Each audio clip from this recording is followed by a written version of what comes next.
दोस्ती तो हजारों से किया, लेकिन मुसीबत में कोई साथ नहीं दिया। तो सुन, अब कर ले इन किताबों से दोस्ती, कोई तेरा साथ दे या ना दे, ये किताबें हमेशा तुम्हारी साथ देगी। एग्जाम हो या कोई मुसीबत। लोग कहते हैं जिंदगी एक बार मिलती है, लोग कहते हैं जिंदगी एक बार मिलती है, लेकिन मैं कहता हूँ जिंदगी हर रोज मिलती है, बस मौत एक बार मिलती है। तो दोस्तों, स्वागत है आपका हमारे YouTube channel Majid study centre में। तो दोस्तों, कैसे हैं आप? उम्मीद करते हैं कि बहुत अच्छे होंगे और अपनी पढ़ाई में लगे होंगे। तो दोस्तों, मैं भी आ चुका हूं आपकी पढ़ाई में चार चांद लगाने। तो दोस्तों, आज हम देखेंगे पृष्ठीय क्षेत्रफल एवं आयतन से संबंधित सभी फॉर्मूले को। दोस्तों, यदि आप क्लास 9th या क्लास 10 में हैं तो इस वीडियो को लास्ट तक देखिएगा, क्योंकि मजा आने वाला है। आपके सभी फॉर्मूले कंप्लीट हो जाएंगे।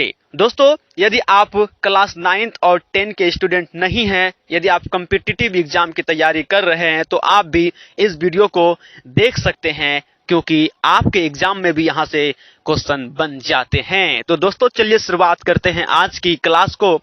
आज का पहला ऑब्जेक्ट हमारे पास है वर्ग। दोस्तों, वर्ग बोले तो स्क्वायर। दोस्तों, स्क्वायर यानी वर्ग क्या होता है?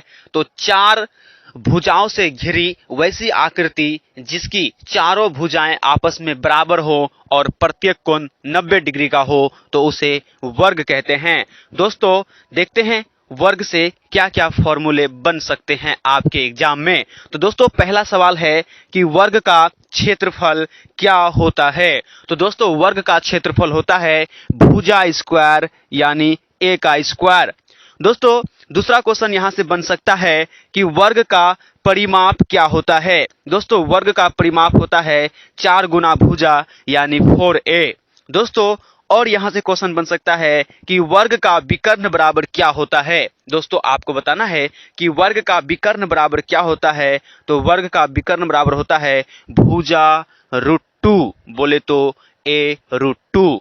दोस्तों, चौथा क्वेश्चन बन सकता है यहां से कि वर्ग की भुजा बराबर क्या होगा? दोस्तों, वर्ग की भुजा बराबर फॉर्मूला होता है √अंडर क्षेत्रफल। दोस्तों, वर्ग की भुजा बराबर होता है फॉर्मूला √अंडर क्षेत्रफल, या फिर परिमाप बटे 4, या फिर विकर्ण बटे √2 होता है। विकर्ण बटे √2 होता है। तो दोस्तों, वर्ग से संबंधित हम सभी फॉर्मूले को देख लिए।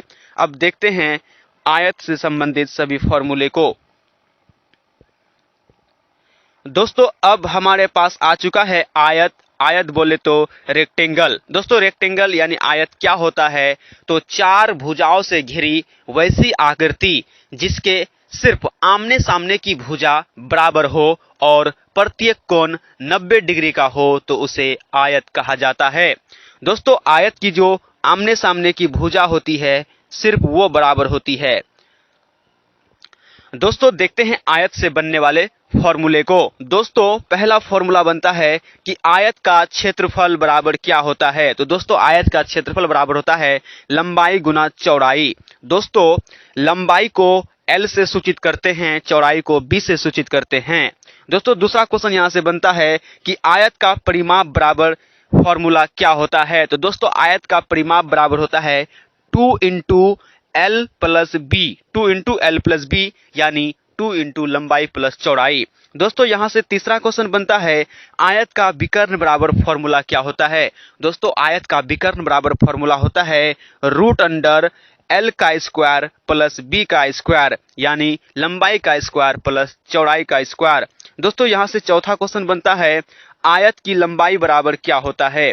दोस्तों, आयत की लंबाई बराबर होता है क्षेत्रफल बटे चौड़ाई, यानी आयत की लंबाई बराबर होता है क्षेत्रफल बटे चौड़ाई। यदि आपको चौड़ाई निकालना हो तो क्षेत्रफल बटे लंबाई करना होगा।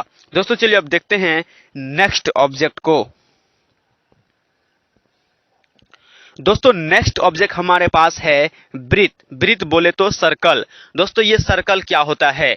दोस्तों, आपको बता दें, ये सर्कल दोस्तों किसी एक बिंदु को किसी एक बिंदु को केंद्र मानकर और उन बिंदु से समान दूरी पर बिंदुओं के समूह जो बनाए जाते हैं उसे वृत्त कहा जाता है। दोस्तों बोले तो कोई आप एक रस्सी ले लीजिए, रस्सी को आप गोल गोल घुमा दीजिए किसी एक पॉइंट को केंद्र मानकर, तो दोस्तों ये वृत्त का निर्माण हो जाता है।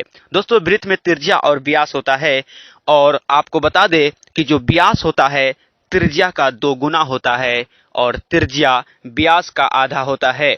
दोस्तों अब देखते हैं इससे बनने वाले फॉर्मूले को। दोस्तों इससे पहला फॉर्मूला बनता है कि वृत्त का क्षेत्रफल क्या होता है। दोस्तों वृत्त का क्षेत्रफल होता है पाई आर स्क्वायर। दोस्तों वृत्त का क्षेत्रफल क्या होता है? Pi r square. और इसे बोल सकते हैं दूसरा फॉर्मूला अगर डी में बोला जाए तो पाई डी का स्क्वायर बटे 4, ये भी वृत्त का क्षेत्रफल होता है। यहाँ पे त्रिज्या नहीं, यहाँ पे व्यास को रखा गया है। दोस्तों दूसरा क्वेश्चन है कि वृत्त का परिधि क्या होता है। दोस्तों वृत्त का परिधि होता है 2 पाई आर।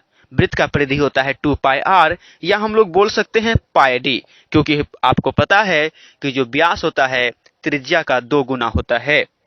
दोस्तों तीसरा फॉर्मूला वृत्त से बन जाता है कि वृत्त का व्यास क्या होता है। दोस्तों वृत्त का व्यास त्रिज्या का 2 गुना होता है, यानी 2r होता है।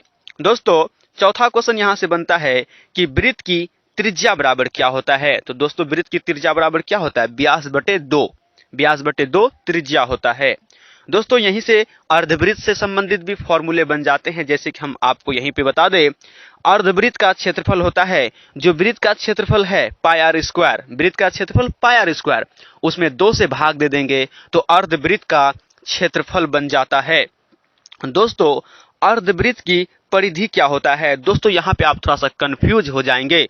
अर्धवृत्त का परिधि क्या होता है तो आपके अनुसार होना चाहिए क्या? दोस्तों जैसे कि आपको पता है वृत्त का जो परिधि होता है वो होता है 2 पाई आर। वृत्त का परिधि क्या होता है? 2 पाई आर। आप कहेंगे कि वृत्त का परिधि जब होता है 2 पाई आर, वृत्त का परिधि जब होता है 2 पाई आर, तो उसमें 2 से भाग देंगे तो आपका जो अर्धवृत्त का परिधि होगा वो पाई आर होगा। तो दोस्तों हम आपको बता दें कि परिधि क्या होता है, तो परिधि यहां से लेकर के यहां तक को परिधि बोलते हैं। दोस्तों आपको इसको भी तो ऐड करना होगा, ये ऊपर वाले को, व्यास को। तो हम लोग क्या करते हैं कि पाई आर प्लस 2r, क्योंकि इस व्यास को बोलते हैं 2r, व्यास बोलिए यानी 2r बोलिए। जब इसको हम पाई प्लस 2r को कॉमन ले लेंगे, यहाँ पे क्या आपका यहाँ पे कॉमन हो जाएगा r, क्या होगा? r कॉमन होगा, तो ब्रैकेट में बचेगा क्या? Pi plus 2। तो दोस्तों आपको समझ में आ गया होगा कि इसका सही जवाब होगा r into pi plus 2, r into pi plus 2 अर्धवृत्त की परिधि होगी। दोस्तों यहाँ पे 2r लिया गया इस व्यास का, अब बाकी इधर का हो गया आपका पाई आर परिधि।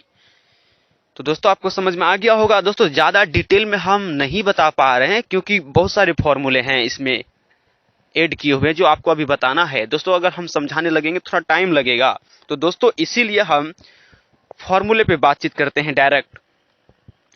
दोस्तों चौथा हमारे पास है घन, जो कि मोस्ट इंपोर्टेंट है। घन को इंग्लिश में बोलते हैं क्यूब। घन को इंग्लिश में क्या बोलते हैं? क्यूब। क्यूब जो है वर्ग से बनता है, क्यूब वर्ग से बनता है, और इनकी सभी जो फलक होते हैं, सतह होते हैं, आपस में बराबर होते हैं, यानी वर्गाकार होते हैं। दोस्तों पहला फॉर्मूला यहां से बनता है कि घन का आयतन क्या होता है। दोस्तों घन का आयतन होता है भुजा का क्यूब, यानी a क्यूब। दोस्तों दूसरा क्वेश्चन घन से बनता है कि घन का वक्र पृष्ठ क्षेत्रफल क्या होता है। तो दोस्तों घन का वक्र पृष्ठ क्षेत्रफल होता है 4 गुना भुजा का स्क्वायर। दोस्तों वक्र का मतलब होता है चारों तरफ, यानी बाहरी वाला, ठीक है। वक्र में ऊपर का और नीचे का नहीं जोड़ा जाता है, सिर्फ चारों दीवारों का क्षेत्रफल को बोलते हैं वक्र क्षेत्रफल। तो दोस्तों घन का वक्र पृष्ठ क्षेत्रफल होगा 4 गुना भुजा स्क्वायर। आपको पता है कि वर्ग में 6 सतह होते हैं, ऊपर का एक छोड़ दिए, नीचे का एक छोड़ दिए, तो बचे कितने? 4 वर्गाकार आकृति बचे। तो वर्ग का क्षेत्रफल a स्क्वायर, उसमें 4 से गुना कर दिए तो 4a स्क्वायर हो गया उसका, यानी घन का वक्र पृष्ठ क्षेत्रफल। दोस्तों नेक्स्ट फॉर्मूला यहां से बनता है कि घन का संपूर्ण पृष्ठ क्षेत्रफल क्या होता है। दोस्तों घन का संपूर्ण पृष्ठ क्षेत्रफल बोलेगा तो इसमें कितने सतह होते हैं, 6। और 6 वो जो सतह होता है वो वर्गाकार होता है, तो एक वर्ग का क्षेत्रफल निकालिए, उसमें 6 से गुना कीजिए, यानी 6 गुना भुजा स्क्वायर होगा, यानी 6 गुना भुजा स्क्वायर आपका सही जवाब होगा। दोस्तों चौथा फॉर्मूला यहां से बनता है कि घन का विकर्ण बराबर क्या होता है। दोस्तों घन का विकर्ण बराबर होता है भुजा गुना √3, भुजा गुना √3, जबकि पीछे हम देखें वर्ग का विकर्ण बराबर होता है भुजा गुना √2। यहां घन का विकर्ण बराबर होता है भुजा गुना √3, तो इस बात को आप याद रखिएगा। दोस्तों यहां से पांचवा फॉर्मूला बन जाता है घन की भुजा बराबर क्या होता है। दोस्तों मोस्ट इंपोर्टेंट है ये, घन की भुजा बराबर क्या होता है, तो क्यूब रूट अंडर आयतन, क्यूब रूट अंडर आयतन जब करेंगे हम तो घन की भुजा निकल जाएगा। दोस्तों चलिए अब देखते हैं नेक्स्ट को। दोस्तों नेक्स्ट हमारे पास आ चुका है घनाभ। घनाभ दोस्तों आयत से मिलकर बनता है। दोस्तों घनाभ में आयताकार, घनाभ में आयताकार 6 सतह होते हैं। दोस्तों देखते हैं घनाभ से बनने वाले फॉर्मूले को। दोस्तों पहला है कि घनाभ का आयतन क्या होता है। घनाभ का आयतन होता है L गुना B गुना H, बोले तो लंबाई गुना चौड़ाई गुना ऊंचाई। दोस्तों दूसरा है कि घनाभ का वक्र पृष्ठ क्षेत्रफल क्या होता है। दोस्तों घनाभ का वक्र पृष्ठ क्षेत्रफल क्या होता है, 2 into L plus B into H होता है, 2 into L plus B into H होता है घनाभ का वक्र पृष्ठ क्षेत्रफल। दोस्तों तीसरा है कि घनाभ का संपूर्ण पृष्ठ क्षेत्रफल क्या होता है। घनाभ का संपूर्ण पृष्ठ क्षेत्रफल होता है 2 into LB plus BH plus HL होता है घनाभ के संपूर्ण पृष्ठ का क्षेत्रफल। दोस्तों चौथा यहां से बन जाता है कि घनाभ का विकर्ण बराबर क्या होता है। दोस्तों घनाभ का विकर्ण बराबर होता है root under L square plus B square plus H square होता है। दोस्तों चलिए अब देखते हैं नेक्स्ट को। दोस्तों आप इसका स्क्रीनशॉट लेकर रख सकते हैं क्योंकि इसमें महत्वपूर्ण फॉर्मूले को ऐड किया गया है। तो दोस्तों आप बने रहिएगा इस वीडियो में लास्ट तक, हम बहुत सारे फॉर्मूले बताने वाले हैं आपको, यहीं से आपके एग्जाम में क्वेश्चन देखने को मिलेगा। दोस्तों नेक्स्ट है हमारे पास बेलन। दोस्तों बेलन को इंग्लिश में बोलते हैं क्या, सिलेंडर। क्या बोलते हैं, सिलेंडर बोलते हैं बेलन को इंग्लिश में। तो दोस्तों पहला फॉर्मूला बन जाता है बेलन से कि बेलन का आयतन बराबर क्या होता है। दोस्तों आपको सामने में बेलन दिख रहा है, ये बेलन की ऊंचाई है और ये बेलन की त्रिज्या है। तो दोस्तों यहां से बनेगा कि बेलन का आयतन बराबर फॉर्मूला क्या होता है, तो बेलन की आयतन बराबर फॉर्मूला होता है pi r square h, pi r square h. उसके बाद बेलन का वक्र पृष्ठ क्षेत्रफल क्या होता है, तो दोस्तों हम आपको बता दें कि बेलन का जो वक्र पृष्ठ क्षेत्रफल होता है वो होता है 2 पाई आर एच। अब वक्र का क्या हुआ, तो वक्र का मतलब ये हो गया, ये जो लाइन है ना, ये वाला लाइन, बस इसका क्षेत्रफल निकालना है। ऊपर में जो वृत्त है इससे कोई मतलब नहीं है, यानी ऊपर नीचे से कोई मतलब नहीं है, सिर्फ चारों तरफ का। तो दोस्तों वक्र में सिर्फ ये पृष्ठ का क्षेत्रफल निकाला जाता है। दोस्तों दूसरा है कि बेलन का संपूर्ण पृष्ठ क्षेत्रफल क्या होगा। दोस्तों अभी हम बताएं कि ऊपर का छोड़ दिया गया है, नीचे का छोड़ दिया गया है। अब संपूर्ण में क्या होगा, संपूर्ण में सबको ऐड किया जाएगा, यानी 2 पाई आर एच वक्र का प्लस 2 गो वृत्त है। कितना वृत्त है, 2 गो, एक ऊपर में है और एक नीचे में है, तो दोनों वृत्त का क्षेत्रफल यानी 2 पाई आर स्क्वायर। इस सभी को कॉमन लेंगे तो हमारा सही जवाब हो जाएगा बेलन का संपूर्ण पृष्ठ क्षेत्रफल बराबर 2 pi r into h plus r, ये फॉर्मूला बन जाता है। दोस्तों अब देखते हैं गोला। दोस्तों गोला को इंग्लिश में बोलते हैं स्फेयर। दोस्तों गोला से मात्र 2 गो फॉर्मूले बनते हैं। दोस्तों गोला का आयतन होता है 4/3 पाई आर क्यूब। गोला का आयतन होता है 4/3 पाई आर क्यूब। ये आपके सामने गोला है। दोस्तों गोला का आयतन होता है 4/3 पाई आर क्यूब और गोला का पृष्ठ क्षेत्रफल होता है 4 पाई आर स्क्वायर। दोस्तों गोला का पृष्ठ क्षेत्रफल होता है 4 पाई आर स्क्वायर। चलिए अब देखते हैं नेक्स्ट को। दोस्तों समय बहुत कम है। दोस्तों नेक्स्ट हमारे पास है अर्धगोला। दोस्तों अर्धगोला बोले तो हेमी स्फेयर। तो दोस्तों इसका पहले देखते हैं अर्धगोला का आयतन। तो दोस्तों अर्धगोला का आयतन होता है 2/3 पाई आर क्यूब। दोस्तों गोला का जो आयतन था उसी में 2 से भाग दिए हैं, 2 से भाग दिए हैं तो हमारा कट के आया है 2/3 पाई आर क्यूब। दोस्तों अर्धगोला का वक्र पृष्ठ क्षेत्रफल होता है 2 पाई आर स्क्वायर। दोस्तों वक्र में सिर्फ व सिर्फ ये जो नीचे वाला है ना, इन्हीं का क्षेत्रफल जोड़ा जाता है, ये जो लाइन है, ऊपर वाला नहीं। दोस्तों अर्धगोला का वक्र पृष्ठ क्षेत्रफल हो गया 2 पाई आर स्क्वायर, जबकि गोला का था 4 पाई आर स्क्वायर। तो 4 में 2 से भाग दिए 2 पाई आर स्क्वायर। उसके बाद अर्धगोला का संपूर्ण पृष्ठ क्षेत्रफल क्या होगा? तो अर्धगोला का जो वक्र है ना 2 पाई आर स्क्वायर, उसमें ऐड कर देंगे ऊपर का एक वृत्त, वृत्त का क्षेत्रफल pi r square, 2 pi r square plus pi r square 3 pi r square, इसका संपूर्ण पृष्ठ क्षेत्रफल बनेगा अर्धगोला का। दोस्तों चलिए अब देखते हैं शंकु को। दोस्तों हमारे पास आ चुका है शंकु। शंकु बोले तो कोण। दोस्तों देखते हैं शंकु से बनने वाले फॉर्मूले को। दोस्तों शंकु का आयतन बराबर होता है 1/3 पाई आर स्क्वायर एच। शंकु का आयतन होता है 1/3 पाई आर स्क्वायर एच। आप यहाँ पे देख सकते हैं कि ये हमारे पास शंकु है, ये हमारे पास शंकु है, ये शंकु की ऊंचाई है और ये तिर्यक ऊंचाई है और ये त्रिज्या है।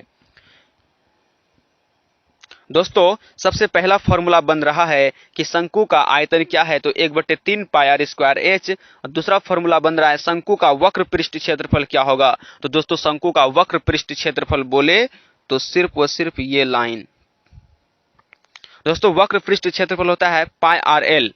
पाई आर एल होता है शंकु का वक्र पृष्ठ क्षेत्रफल। दोस्तों तीसरा फॉर्मूला बनता है शंकु का संपूर्ण पृष्ठ क्षेत्रफल। दोस्तों संपूर्ण बोला है तो इसमें ये नीचे वाला वृत्त भी आ जाएगा अब। तो दोस्तों pi r l plus pi r square. तो दोस्तों यहाँ पे कॉमन लेंगे pi r into l plus r, इसका संपूर्ण पृष्ठ क्षेत्रफल बन जाएगा। दोस्तों चलिए अब एक बात आपको यहाँ पे और बता दे कि यहाँ पे जो L है, L कैसे निकाला जाता है। तो दोस्तों L बराबर फॉर्मूला होता है रूट अंडर H का स्क्वायर प्लस R का स्क्वायर। फॉर्मूला होता है L, तिर्यक ऊंचाई होता है, ये वाला तिर्यक ऊंचाई होता है। आपको बता दे ये वाला तिर्यक ऊंचाई होता है। दोस्तों तिर्यक ऊंचाई यानी L बराबर फॉर्मूला होता है रूट अंडर H का स्क्वायर प्लस R का स्क्वायर। दोस्तों अब चलिए छिन्नक को देखते हैं। दोस्तों हमारे पास लास्ट टॉपिक है छिन्नक। दोस्तों देखते हैं अब ये छिन्नक। छिन्नक को इंग्लिश में बोलते हैं फ्रुस्ट्रम। फ्रुस्ट्रम। दोस्तों यहां से फॉर्मूले बनते हैं छिन्नक का आयतन। दोस्तों छिन्नक का आयतन बराबर फॉर्मूला होता है 1/3 पाई एच इंटू बड़ी आर का स्क्वायर प्लस छोटी आर का स्क्वायर प्लस बड़ी आर इंटू छोटी आर। दोस्तों ये छिन्नक का फिगर यहाँ पे नहीं बन पाया है, हम थोड़ा सा आपको बनाकर समझाना चाहते हैं। दोस्तों ये जो दिख रहा है ये आपका छिन्नक है। दोस्तों शंकु का ऊपर वाला हिस्सा जब काट देते हैं तो हमें छिन्नक प्राप्त होता है। दोस्तों यहाँ ऊपर में एक छोटा सा वृत्त बना है, इसकी त्रिज्या को छोटी आर से सूचित करते हैं और नीचे में एक वृत्त बना है और इसकी त्रिज्या को बड़ी आर से सूचित करते हैं। तो दोस्तों ये होता है छिन्नक और ये यहाँ से इसको मिला देंगे तो ये होगा ऊंचाई और ये काम करेगा तिर्यक ऊंचाई का। ये तिर्यक ऊंचाई, ये ऊंचाई, और आपको थोड़ा सा बता दें हम, ये आपका हो गया ऊंचाई h, ये हो गया आपका तिर्यक ऊंचाई, ये आपका हो गया बड़ी आर, और यहाँ पे जो एक वृत्त बना है इसको बोलते हैं छोटी आर। तो दोस्तों ये होता है छिन्नक। सेम एग्जाम्पल अगर आप लेना चाहें तो ग्लास एक छिन्नक होता है। दोस्तों ग्लास के नीचे एक छोटा सा वृत्त होता है और एक ऊपर वृत्त होता है। दोस्तों समझ गए होंगे। अब देखते हैं फॉर्मूले को। दोस्तों छिन्नक का वक्र पृष्ठ क्षेत्रफल बराबर होता है पाई एल इंटू आर बड़ी आर प्लस छोटी आर। दोस्तों छिन्नक का वक्र पृष्ठ क्षेत्रफल बराबर होता है पाई एल इंटू बड़ी आर प्लस छोटी आर। दोस्तों तीसरा फॉर्मूला बनता है कि छिन्नक का कुल पृष्ठ क्षेत्रफल। दोस्तों कुल, वक्र में ऊपर वाले वृत्त और नीचे वाले वृत्त को नहीं जोड़ा जाता है, वक्र में ऊपर वाले वृत्त और नीचे वाले वृत्त को नहीं जोड़ा जाता है। तो दोस्तों अब बोला है छिन्नक का कुल पृष्ठ क्षेत्रफल, तो कुल में सब जोड़ा जाएगा। दोस्तों कुल पृष्ठ क्षेत्रफल आप देख सकते हैं कि पहले वक्र पृष्ठ क्षेत्रफल को जोड़े, उसके बाद प्लस में बड़े वाले वृत्त का क्षेत्रफल यानी नीचे वाले, इसको बड़ी आर बोलते हैं, ठीक है। बड़े वाले वृत्त का क्षेत्रफल प्लस ऊपर वाले छोटे वाले वृत्त का क्षेत्रफल जोड़ दिए तो ये पूरा टोटल निकल गया। दोस्तों इसका कुल पृष्ठीय क्षेत्रफल हो गया पाई एल इंटू बड़ी आर प्लस छोटी आर प्लस पाई इंटू बड़ी आर का स्क्वायर प्लस छोटी आर का स्क्वायर। यहां से पाई कॉमन लिया गया है। ये तो पहले से वक्र पृष्ठीय क्षेत्रफल है। दोस्तों चलिए अब देखते हैं यहां से चौथा फॉर्मूला क्या बनता है। दोस्तों चौथा फॉर्मूला बनता है एल बराबर छिन्नक में। दोस्तों एक शंकु में होता है एल बराबर त्रियक ऊंचाई, उसी तरह से छिन्नक में भी होता है त्रियक ऊंचाई, यानी एल बराबर फॉर्मूला होता है रूट अंडर एच का स्क्वायर प्लस बड़ी आर माइनस छोटी आर का होल स्क्वायर। दोस्तों एल बराबर यहाँ पे फॉर्मूला बन जाता है रूट अंडर एच का स्क्वायर प्लस बड़ी आर माइनस छोटी आर का होल स्क्वायर। तो दोस्तों कैसा लगा आज का क्लास? आज हम जितने भी टॉपिक थे सभी से संबंधित फॉर्मूले को ऐड किए। यदि आप कहेंगे तो हम मैथ के उन सभी फॉर्मूला को लेकर आएंगे जो आपके एग्जाम में बार बार पूछे जाते हैं। ये क्लास सिर्फ किताबों की दोस्ती बड़ी अजीब होती है, किताबों की दोस्ती बड़ी अजीब होती है, यदि सच्चे दिल से की जाए तो हर कुछ नसीब होती है।